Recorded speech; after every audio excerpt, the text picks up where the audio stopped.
بسم اللہ الرحمن الرحیم۔ السلام علیکم زینب ٹی وی کے ناظرین، آج کے درس حدیث میں خوش آمدید۔ ناظرین اکرام، آج کے درس حدیث کا موضوع ہے 4 لوگوں پر جمعہ کی رخصت۔ رسول اللہ صلی اللہ علیہ وآلہ وسلم نے ارشاد فرمایا، جمعہ کی نماز جماعت سے ادا کرنا ہر مسلمان پر فرض ہے سوائے 4 لوگوں کے: نمبر 1 غلام، نمبر 2 عورت، نمبر 3 نابالغ بچہ اور نمبر 4 بیمار کے۔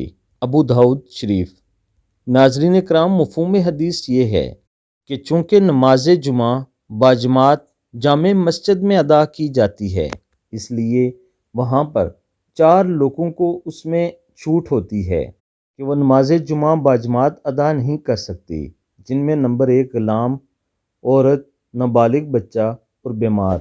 جو لوگ وہاں پہنچ نہیں سکتے، لیکن اس کا یہ مطلب نہیں ہے کہ ان کو نماز کی چھوٹ مل گئی، بلکہ انہوں نے اپنی اپنی جگہ پر جہاں وہ موجود ہیں نماز ظہر ادا کرنی ہوتی ہے، اور نماز ظہر ادا کرنے میں انہیں کوئی کسی قسم کی چھوٹ نہیں ہوتی۔ اللہ تعالی ہم سب کو دین کو سیکھنے، سمجھنے اور اس پر عمل کرنے کی توفیق عطا فرمائے، آمین ثم آمین۔